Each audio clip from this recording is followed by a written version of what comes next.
নমস্কার, আমি তুলিকা আবার চলে এলাম তোমাদের কাছে খুব সুন্দর একটা গল্প নিয়ে। গল্পটা পুরোটা শোনো, তারপর বলবে। বিয়ে 13 বছর বাদে দীপা যাবে মেয়ে আনতে, ওর রাজকন্যা। ভগবান দীপাকে আর 5 জনের মতো সাধারণ উপায়ে মেয়ে দেননি।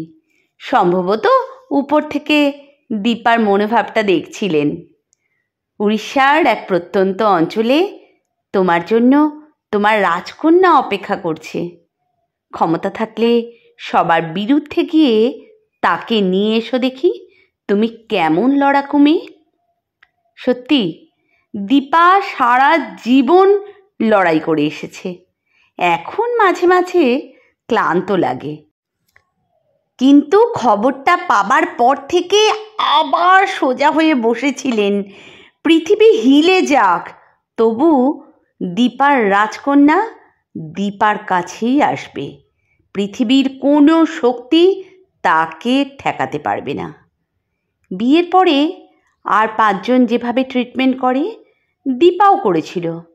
শেষ পর্যন্ত যখন ডাক্তার খাসনবিশ বুঝিয়ে বললেন, আপনাদের এবার দত্তক নেওয়ার বিষয়টা একটু বিবেচনার মধ্যে আনা উচিত, তখন দিগন্ত একটু কনফিউজড হয়ে পড়েছিল। বাড়ির লোকের আপত্তি হবে। দীপা কেটে কেটে বলেছিল, আমার মেয়েকে নিয়ে যাদের আপত্তি হবে আমি তাদের সাথে মিশব না। ওরা ডাক্তারের চেম্বার থেকে গাড়ি করে ফেরত আসছিল। দিগন্ত বাইরের দিকে তাকিয়ে বলেছিল, কজনের সাথে মিশবে না? আত্মীয় স্বজন, বন্ধুবান্ধব, কেউই এটা সহজে মেনে নিতে পারবে না। মুখে হয়তো সেভাবে কিছু বলবে না, কিন্তু কোনো একটা উৎসব অনুষ্ঠানে সবাই যখন এক জায়গায় হবে তখন ওর সাথে ভালো করে কেউ মিশবে না, ওকে দল থেকে আলাদা করে দেবে। তুমিও কষ্ট পাবে, সেও পাবে। দরকার কি ওই জটিলতায়? যে সবার জীবন সব দিক থেকে পূর্ণতা পায় না। আমাদেরও না হয় একটা দিক অপূর্ণ থাক। আমরা দুজন তো দুজনকে নিয়ে সুখী। দরকার কি তৃতীয় একটা প্রাণীকে এনে জটিলতা বাড়ানোর? দীপা দিগন্তর চোখের দিকে তাকিয়ে কেটে কেটে বলেছিল, তাদের জীবন এখন খুব সহজ আছে। অনাথ আশ্রমে সে খুব আনন্দ করে বড় হচ্ছে। দিগন্ত দীপার কথার সাথে যুক্তি দিতে পারছিল না। তা হয়তো নয়, দীপা নিজের পয়েন্ট থেকে সরেনি। এতদিন তুমি যা যা বলেছ আমি তার সাথে সহমত হয়েছি। আজকে আমার সাথে তোমাকে সহমত হতে হবে। দরকার হলে আমি কোনো উৎসব অনুষ্ঠানে যাব না। দরকার হলে আমাদের 3 জনকে নিয়ে আমি আলাদা করে একটা জগৎ গড়ে তুলব। তোমার ইচ্ছে হলে তোমার বাড়ির লোকেদের সাথে যোগাযোগ করবে, আমি তাতে কোনো আপত্তি জানাবো না। কিন্তু আমার সন্তান যেখানে অ্যাকসেপ্টেড হবে না, আমি সন্তান নিয়ে সেখানে যাব না। খানিকটা দীপার জেদাজেদিতেই দিগন্ত কারায় গিয়ে সমস্ত ফর্মালিটিস পূরণ করে এসেছিল। তারপর সুদীর্ঘ 4 বছর কেটে গেছে। ওদের আগে বিরাট লাইন, প্রচুর সংখ্যক মানুষ সন্তান চান, তাই তারা আগে পাবে, দীপা তারপরে। অগুন্তি নিদ্রাহীন রাত আর ফোনের মেসেজ বক্সটা চেক করা, এই নিয়েই কেটেছে এই 4 বছর। গত বৃহস্পতিবার সন্ধেবেলা ওরা দুজন খাটের ঘরে বসে কথা বলছিল। ঠিক সেই সময় একটা মেসেজ এলো। দিগন্ত খানিকটা আনমনেই ক্লিক করেছিল, আর তখনই ফুটে উঠেছিল ছোট্ট একটা মেয়ের মুখ, ইউ আর ইনভাইটেড। দীপা দিগন্তকে জড়িয়ে পাগলের মতো কাঁদছিল। অবশেষে ভগবান মুখ তুলে চেয়েছেন, আমার এতদিনের অপেক্ষা শেষ হলো, আমার রাজকন্যা আমার বাড়ি আসবে। ঠিক হলো, রবিবারে ট্রেনের টিকিট কাটা হবে, ভোরবেলা ট্রেন। দুজনে রাজকন্যা আনতে যাবে। মাঝের কয়েকটা দিন উড়ে উড়ে চলে গেল। কত কাজ, কাগজপত্র জোগাড় তো আছেই, তার সাথে জামা, খেলনা, টিফিন বক্স, জুতো, আরও কত কি। রাজকন্যার যা যা কিছু লাগবে সমস্ত কিছু কেনা হচ্ছে। শেষ মুহূর্তে গার্ডার আর হেয়ার ব্যান্ড, আত্মীয় স্বজন সবাইকেই জানানো হয়েছে, কিন্তু কারোর তরফে সেরকম কোনো উৎসাহ দেখা যায়নি। সবাই খানিকটা দায়সারাভাবেই খবরটার প্রতিক্রিয়া দিয়েছেন। দীপা অবশ্য কিছু মনে করেনি। ওদের সাথে সবাইকে একমত হতে হবে তার তো কোনো মানে নেই। নিজেই সমস্ত কিছু গোছগাছ করে বেড়াচ্ছে। শনিবার সন্ধ্যের মধ্যে মোটামুটি সমস্ত গোছগাছ কমপ্লিট হলো। ঠিক 8টার সময় খাটের পরে বসে যখন শেষবারের মতো সব মিলিয়ে নিচ্ছে, তখন কলিং বেল বাজলো।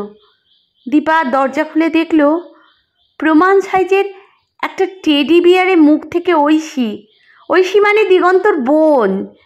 দীপা অবাক হয়ে গিয়ে বলল, ঐশী তুমি? বিরাট একটা সুটকেস টানতে টানতে ঐশী ঘরে ঢুকে বলল, ও মা, আসবো না? আজ এতগুলো বছর পিসি ডাকটা শুনবো বলে অপেক্ষা করছি, এই সুযোগটা ছেড়ে দেবো? গলা শুনে দিগন্ত বেরিয়ে এসেছে। বোনকে দেখে হেসে বললেন, আগে থেকে বলতে হয়তো, শুধু দুজনের টিকিট কেটেছি তো। ঐশী সোফার পরে গ্যাট হয়ে বসে বলল, বৌদি 1 কাপ চা বানাও। দীপা চোখ মুছে বলল, দাঁড়াও, চা করছি। দরজার বাইরে থেকে একটা গলার আওয়াজ এলো, আমার জন্য 1 কাপ করবেন, আপনার হাতের চা মধু মাখা। ঐশী দীপার দিকে তাকালো, তোমার নন্দাই, আমার হাতের চা তো মুখে রোচে না। রাস্তা থেকেই বলছে কখন এসে তোমার হাতের 1 কাপ চা খাবে। দীপা ওইখানে দাঁড়িয়ে ঝরঝর করে কেঁদে ফেলল, তোমরা তো একবারও বলনি তোমরা সাথে যাবে। ঐশী ঠোঁট উল্টে বলল, তুমি ভাবলে কি করে আমরা যাব না? এতদিন বাদে ভাইজি আসছে, আর আমি তাকে আনতে যাব না? ঐশী ঠোঁট উল্টে বলল, তুমি এরম কি করে ভাবলে? দীপা তাড়াতাড়ি চোখ মুছছে দিগন্তকে বলল, তুমি বরং একটা ভাড়া গাড়ির ব্যবস্থা করো, দুজনের টিকিটে তো 4 জন যাওয়া যাবে না। ঐশী তাড়াতাড়ি সংশোধন করে বলল, 4 জন কোথায়, আমরা তো 6 জন। দিগন্ত তাড়াতাড়ি বাইরে গেল। বাইরের বসবার জায়গাটায় মা বাবা বসে আছেন। দিগন্তকে দেখে বাবা হেসে বললেন, চলেই এলাম বুঝলি, বাড়িতে লক্ষ্মী আসছে, আমি কি এই সময় দূরে থাকতে পারি? তুই বরং বাবা একটা বড় দেখে গাড়ি ভাড়া কর, চাপাচাপি করে যেতে পারবো না। তোর বোন যা জিনিসপত্র কিনেছে, ওর জিনিসেই অনেকটা জায়গা লাগবে। আর গাড়িকে মোটামুটি 4 দিনের জন্য বুক করিস, ওখান থেকে জগন্নাথ ধামটাও একবার ঘুরেই আসবো। সত্যি এরকম হয় গো, এরকম আশেপাশের মানুষগুলো সাপোর্টিভ হয়। জানি না আমার জীবনে হয়েছে কি না সেটা পরে শুনবো। তোমাদের জীবনে এরকম সাপোর্টিভ মানুষজন পেয়েছো কখনো, যে তোমাদের সিদ্ধান্তগুলোকে অ্যাকসেপ্ট করে তোমাদের পাশে দাঁড়িয়েছে? সত্যি এত সুন্দর গল্প শুনলে না মনটা ভরে যায়। তোমাদের ভালো লাগলো কিনা জানি না, আমার কিন্তু চোখে জল এসে গেছে। বিশ্বাস করো, গল্পটা পড়তে পড়তেই আমার চোখে জল এসে গেছে। তোমরা চ্যানেলটা সাবস্ক্রাইব করলে আমি সত্যিই খুব খুশি হব। মানে এত সুন্দর গল্পটা তোমাদেরকে শোনালাম, মনটা ভরে গেল গো, সত্যি বলছি। তোমরা সবাই পাশে থেকো।